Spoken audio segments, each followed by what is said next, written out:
ఆత్మీయులు చాలామంది ఆత్మీయులు దేవునికి దూరమై, పవిత్రతకు దూరమై, సహవాసానికి దూరమై, ఒకప్పుడున్న భక్తి జీవితాన్ని పోగొట్టుకొని, అయ్యో నా బోధకులు మాట నేను ఎందుకు వినలేదు, ఎందుకు త్రోసివేశాను, ఎందుకు ఈ గతి పట్టింది నాకు.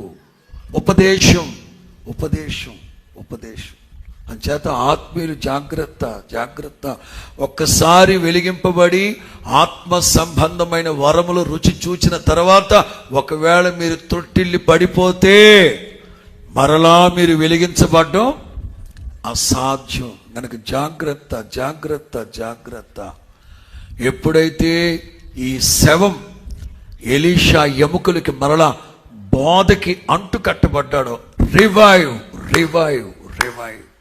అందుకే కీర్తనాకారుడు అంటారు, నీ ప్రజలు నీ యందు సంతోషించినట్లు మరలా మరలా రెన్యూ రివైవ్, మరలా బ్రతికించాలి.